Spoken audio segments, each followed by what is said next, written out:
Hello and welcome to Walking Digital Corridors, where we navigate the modern sales landscape, cutting through the noise and unlocking real, impactful conversations.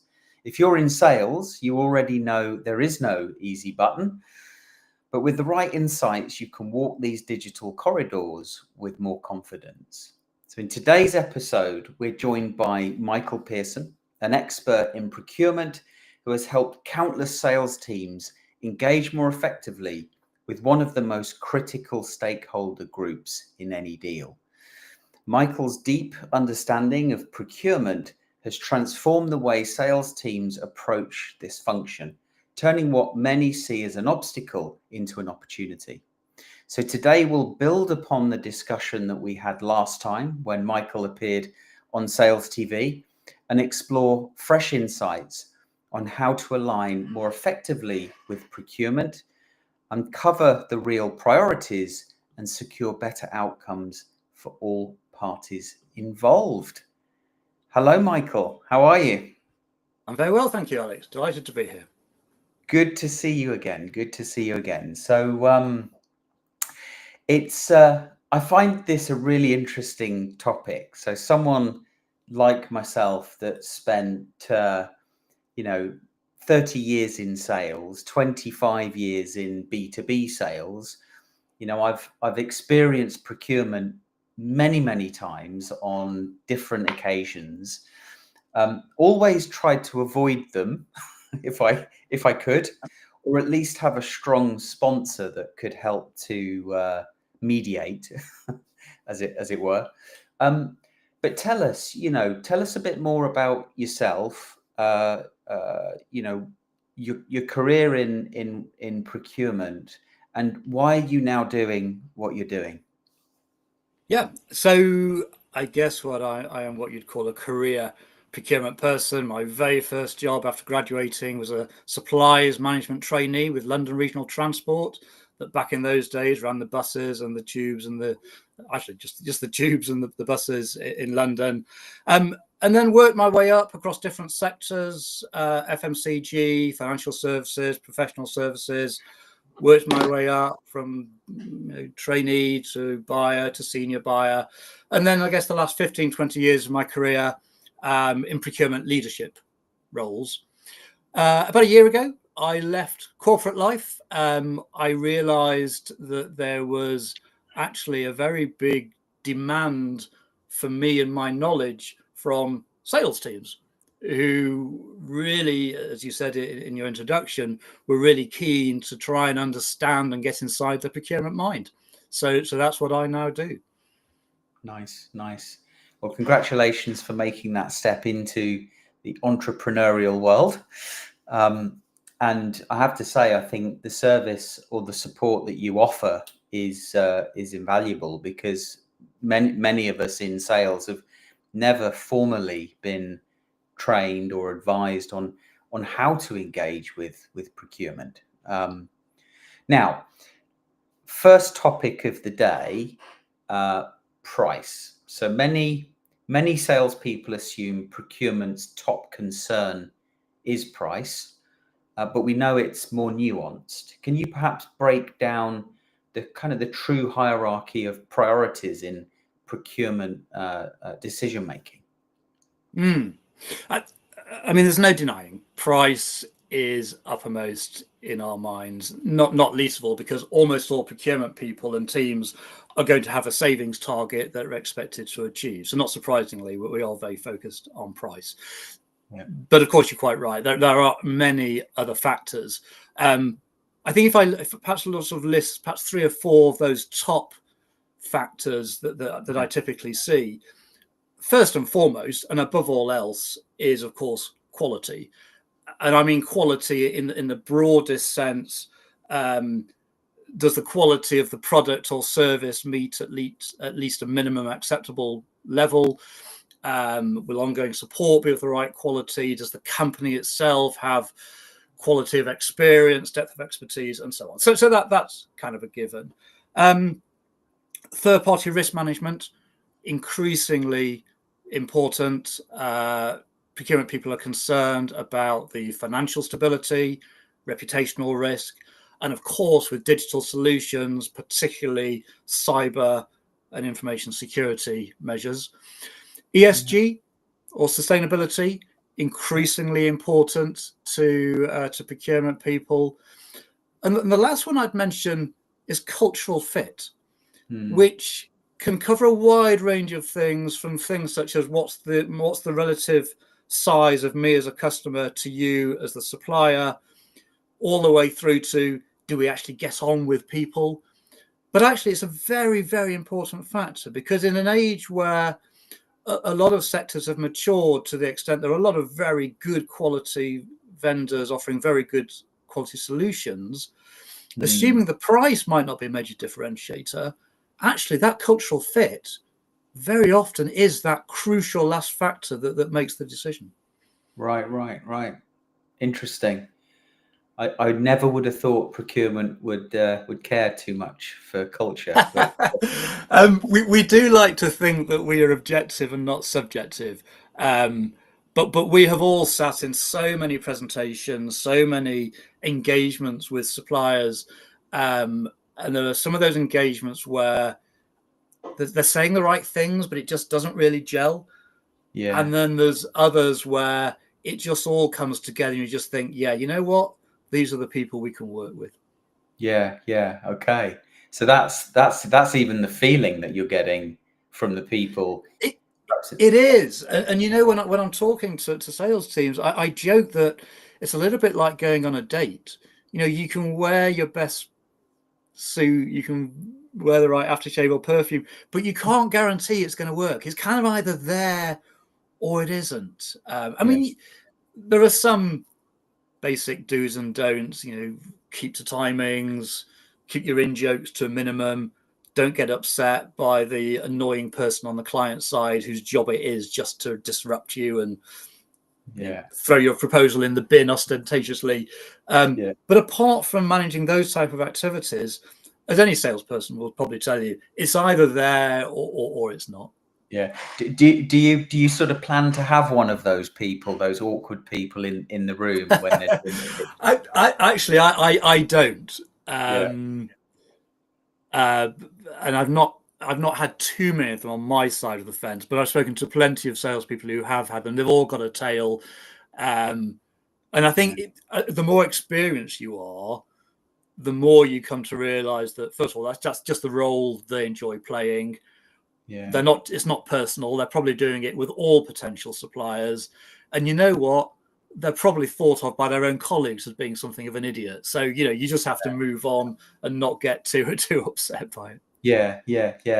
I listened to a roundtable discussion this morning. Little bit off piste here, but it's relevant. I listened to a roundtable discussion this morning. There was a procurement guy talking about the RFP process, and he was talking about, and this was with CRO Connected. It's a community that I'm part of.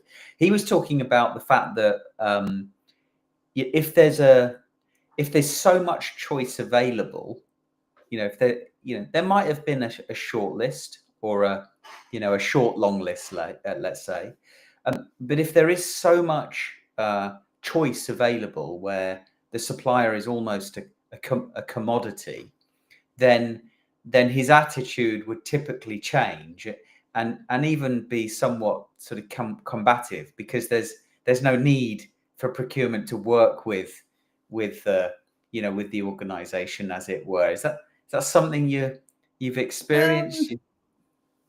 I no, I wouldn't say so.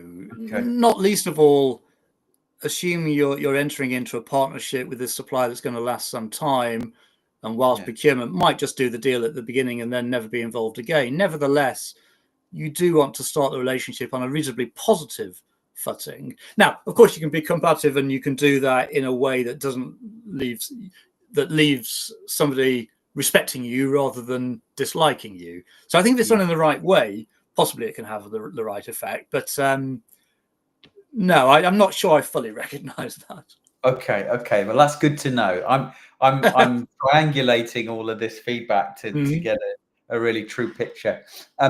Okay, so what are some of the signals that indicate procurement might be more open to collaboration versus just running a process, a linear stepped process? I think there's probably two things that come to mind. One is, how much access do you, as the salesperson, have to the relevant business area, so you can truly understand their needs and their pain points and so on. Now that access could happen prior to an RFP process, at which point you therefore get no more contact, but at least you've had lots of initial ones. Or it could happen during the process, or indeed both. If you don't get that access, and it's very much an attitude of, you've got our requirements on paper, that's as much as you're going to get, then that for me would be something of a signal. And then I think the second thing is, to what extent does the RFP make clear that the client is open to other suggestions, other ideas? It's quite a common complaint I get from salespeople, is that the RFP is very prescriptive in how they want the solution to look. And the client is quite frustrated because they can see that actually there may be a better way to achieve the same outcome. Now, without being too stereotypical, private sector probably is more likely to be open to those alternatives. Public sector, and I know this is a sweeping statement, but sometimes a little bit more closed because they want to be a bit more prescriptive. They don't want to run the danger of going off piste and allowing other factors, other issues to come into play. So it can be a little bit harder then. So that would be a second signal that perhaps the procurement is just running the process rather than being truly collaborative to get to the right outcome for their organization. Yeah. I know from the sales side of the house, I wasted far too much time in the early years responding to RFPs where we weren't engaged prior, and just accepting that we couldn't engage with anyone when the clock started, the official RFP process started, because often it would say in the RFP, the request for proposal, under no circumstances should you talk to anyone within the business. Yep. And then later realized in my career, actually, my time is valuable, my company's time is valuable. Therefore, if we haven't had prior engagement and the RFP hasn't been created with us in mind, bearing in mind we're not the only person, never the only person in an RFP or entity in an RFP, and would always challenge the thinking within an RFP and speak with business stakeholders, let's say, if we weren't already. And actually, if we couldn't, then we would, if we couldn't speak to someone, we couldn't understand their thinking as to why the RFP was written in the way that it was, we would qualify out. And that was, sorry, go on. You finish. Well, I was just going to say that, and that was because the numbers told us that we would only win 1 in 10, 1 in 20 as time went on, actually. And I absolutely recognise that. And I guess you've got two scenarios. One is where your market intelligence picks up that actually none of your competitors have been able to speak to the business. But then that brings into question, how do you really know that this RFP is what the organisation wants? So that brings dangers. The second scenario is where your intelligence tells you maybe they've got an incumbent. You do know that a couple of other people have been allowed to speak to the business, but then the RFP lands on your desk and you're not allowed that. That would suggest that you're making up the numbers. Good orthodoxy says it's got to be between 3 and 6.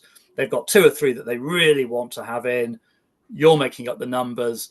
And I think you're completely right. If you're having to make hard decisions on which RFPs to go along with, then yes, they were the ones you drop. Yeah. So if we then think about the process itself, and sales teams or salespeople are attempting to build relationships within the organization. Maybe they haven't done that yet prior, to the RFP process or the formal process where procurement is typically involved. What are some of the common mistakes that sales reps are making when trying to engage other stakeholders, including procurement? Well, if we take procurement first of all, it's interesting that you said earlier on that you would almost actively avoid procurement if you could, and I recognise for a lot of salespeople, the conversation is going well with the relevant business area. You find out there's a procurement department going to be involved, and the salesperson's heart sinks and thinks, "Oh God, well, okay, I'll cross that bridge when I need to." I would strongly advise to be proactive and reach out. I think for two reasons. One is if you're already having a conversation with the business, which you're hoping is going to lead to a contract, well, procurement are going to be involved somewhere down the line, so engage with them sooner.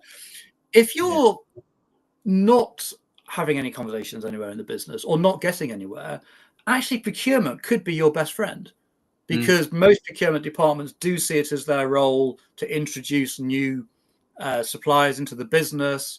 We're always wanting to add value to our stakeholders, and we want to promote competition and a good review of the marketplace. So it could be your best friend. Right. What I would say is, if you're speaking to someone in the business and you hear there's a procurement person, so you then approach them, there are ways to do that and ways not to do that. So my key advice is certainly not to be presumptuous that you're on a train to getting business and, hey, procurement, you may as well just get on that train. You've got to remember that procurement people, we hate being late to the party. We hate being involved late, and we hate there being no competition. So any procurement person, and I know this because I've happened to me hundreds of times, we are cynical. When a salesperson contacts us and says, been speaking to David in IT, conversation's going quite well, we're immediately thinking, okay, and what stories have you been spinning? What ridiculous pricing have you been putting in front of them? I think the best way, and you're never going to entirely overcome that, but I think if your approach is along the lines of, been speaking to David in IT, discussions are going well, but absolutely understand there's a procurement process to follow, understand you have a key role to play in that, would really just want to introduce myself, understand a bit more about the process, and perhaps you could let me know if there's anything you'd like from me at this stage. It's polite, it's almost being humble, it's buttering me up, it's not being presumptuous. I'm not saying it'll always work, but at least you've got a fighting chance that procurement are going to be more disposed to you than if you weren't making that approach. Yeah, you are human, of course, at the end of the day. It's said so, yes. Yeah. So, and I guess this also it's also important to consider. Is this a salesperson that is just doing net new business? Is this perhaps a salesperson that is selling into the same account multiple times, different products, so might be engaging with procurement for different reasons over a longer period of time, versus someone that is an account manager or customer success manager that perhaps needs to deal with procurement within the same business regularly? Now, taking those three scenarios, I guess the first one, you would think, well, at what point should I engage procurement? And if a salesperson is operating, let's say, a defined territory of a certain number of accounts, 20, 30, 50 accounts, would you be open to outreach from a salesperson prior to any RFP being tabled or thought of? Or is that not the done thing? That's a waste of time. I mean, okay, so no one likes a cold call. And and it actually quite annoys me, because I can guarantee if you get 10 procurement people in a room, within 5 minutes they'll start complaining about cold calls. And I say that annoys me, because we like to think we're the gatekeepers, and we get annoyed when we're late to the party, and the business starts to talk to suppliers without us. So I don't hold with that. A good professional procurement team should appreciate approaches, should be able to say, obviously, if they have an incumbent in place, should be able to say when perhaps the next review is, the next RFP. If it's a completely new solution that we don't simply have at the moment, then at least they should know the relevant team to put you in touch with. What I would say is that not all procurement departments are as systematic in keeping a log and track of all those suppliers, potential suppliers, as sales teams might like to think. So when you come to do an RFP, typically what happens, there'll be maybe a couple of really strong market leaders that no RFP would be complete without those. And then you're looking for others. And very often, and it is the way of the world and it's human nature, you often go with, well, who's made the most recent contacts? The most recent contact with procurement or the stakeholders. So whenever I'm talking to sales teams, I do say to them, if you ring a procurement person in March and you're told there's going to be an RFP in September, don't sit back and think, well, okay, I've made my pitch, they know about me, I'll expect to be on the RFP in September. Because if there's been another half a dozen of your competitors who've made approaches in between, they'll be uppermost in people's minds. It's not always as systematic as you might think. Long-winded way of saying there is absolutely no harm in making contact, because at the bare minimum, your supplier name will be lodged in the procurement person's mind. And it's just, again, human nature. We just like a bit of familiarity. They're not a complete unknown quantity. Yeah. Interesting. So procurement should, in your view, like we, salespeople often view the world through account planning and account plans and mapping stakeholders within each account. And so your view would be to ensure procurement is one of those stakeholders that is engaged early, and a relationship, an attempt at least to form a relationship is made. But exactly. But as part of that account planning, what I'd strongly suggest to salespeople is that they attempt to find out just what is procurement's role and how influential are they. Now, clearly, you need to be subtle about that, because there are some organizations where procurement are extremely powerful. They have a major say in who the successful vendor is going to be. There are plenty of others where it's the business who hold the budget, who are accountable for the relevant service. They are all powerful. Procurement essentially is running the process to get them to that vendor. They'll do the final negotiation, but actually they don't have a major say in who the vendor's going to be. And so that's why I would advocate, and as I say, you need to be subtle, but I think with the right questioning, you can probably tease out from your relevant contacts and your account planning just how is procurement viewed. Yeah. Okay. So thinking about negotiation and the role of procurement when it comes to negotiation, I've had some of my own very difficult experiences with procurement when 95% of the engagement to that point has been pretty good, and then the wind is kind of just beaten out of the sails, or that's how it feels. Now you as procurement, you don't really care about how the salesperson feels. You have a mandate to achieve a certain objective within the organization. What are some of those objectives? I know we've touched on price a little bit, but when it gets to the negotiation, it isn't just about price, although it's important. No, I mean, there are other factors. I mean, clearly, Well, first of all, you've got price, and you can broaden that to all commercial aspects, including the price escalators going forward, the cost of support, beyond the headline cost. Yeah. Obviously, you've got the contract with everything from SLAs to limitations of liability, and so on and so on. But I do find that when I'm talking to salespeople about the pain of negotiation with procurement, it tends to be the price that really is the emotional subject. Yes. There's no You getting know why away. that is, don't you, Michael?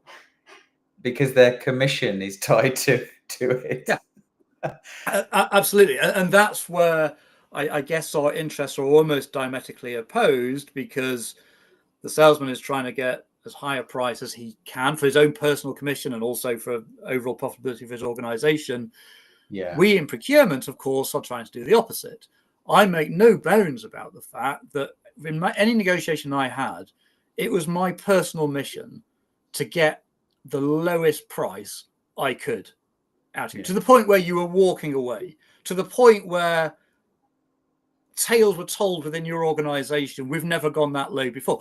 And I make no bones, that was my personal mission. And people sometimes say, well, were you not worried that the quality might be impacted? And it's a fair challenge.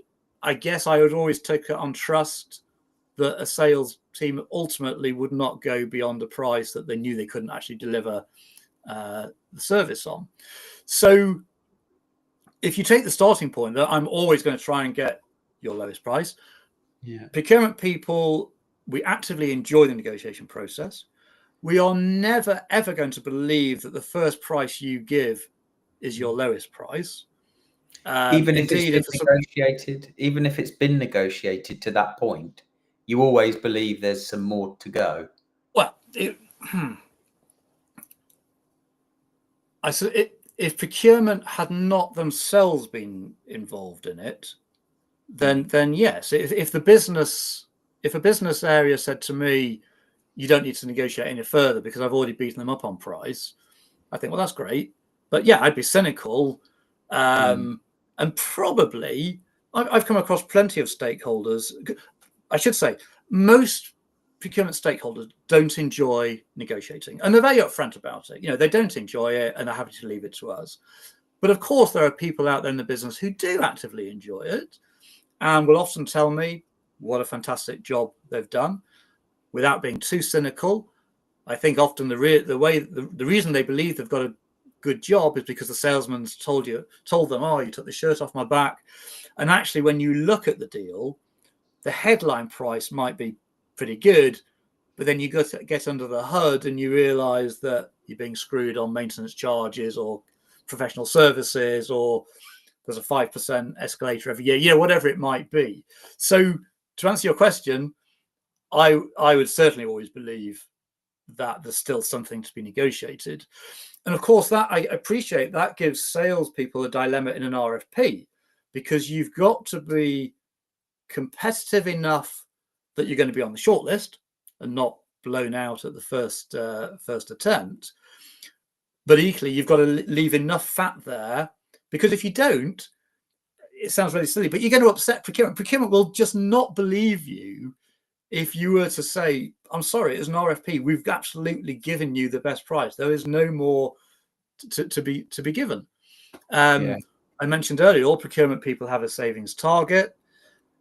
There's reams been written about how savings are actually calculated, whether it's hard or soft, and what's allowable.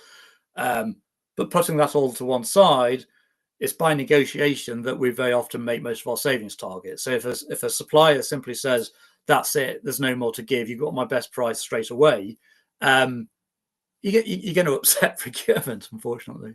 Yeah. And your savings target, this is a target you would have as a procurement lead within a business, is it? Yeah. I mean, typically there would be a departmental target, and that would be then cascaded down to individual procurement people.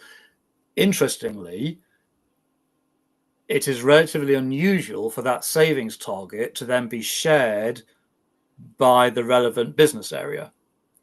Now, that's something I actually feel very strongly about, because if IT or HR or marketing, whoever it is, are essentially getting the same budget as they had last year, let's say, but I in procurement have got a savings target of £5 million, you can see straight away I'm potentially on a bit of a collision course with my stakeholder, or at the very minimum, at the very least, we're not necessarily completely aligned.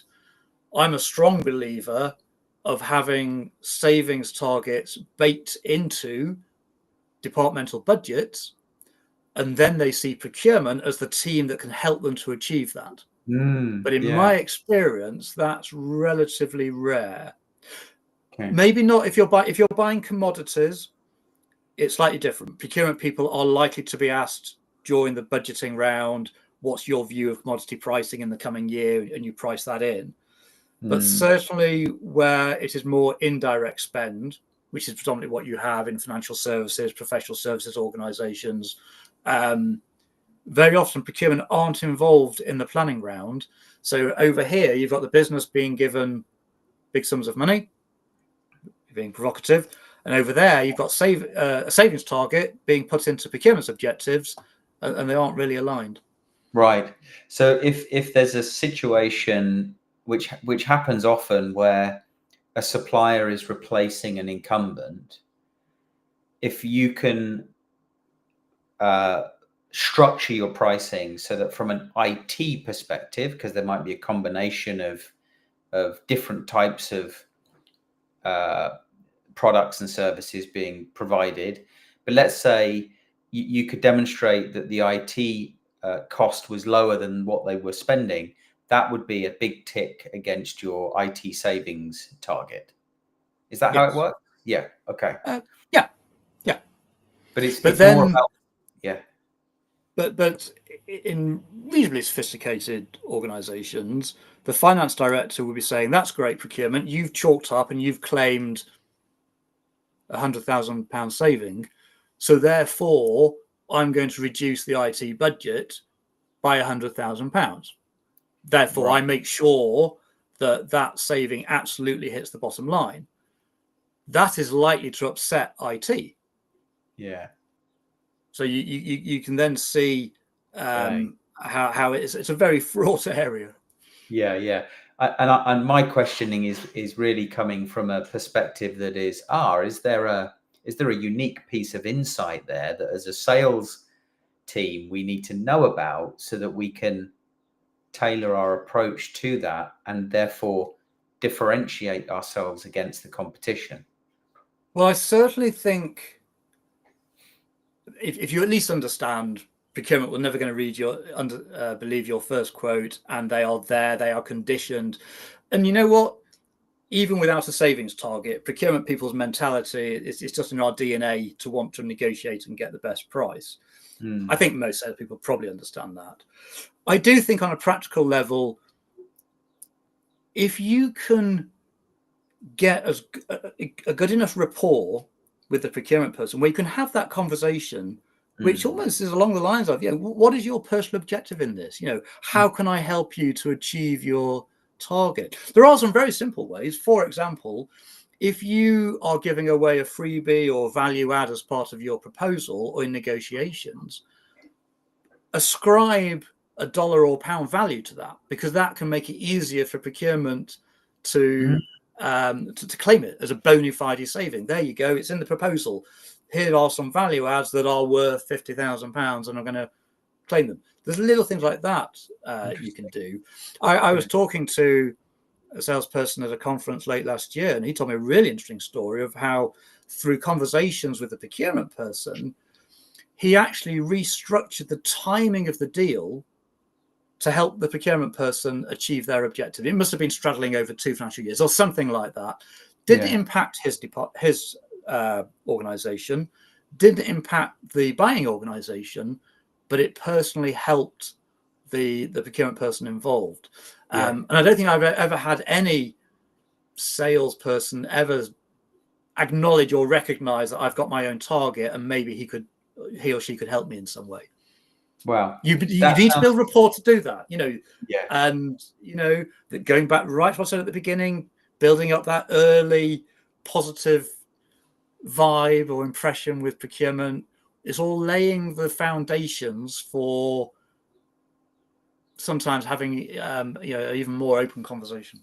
Yeah, and I think we've really got to the kind of the crux of it for me, which is at the end of the day, sales is people buying from people, and if there is no rapport and there is no degree of trust between buyer and seller, then you're missing a significant opportunity to reach that place where there's an agreement, a commitment to work together.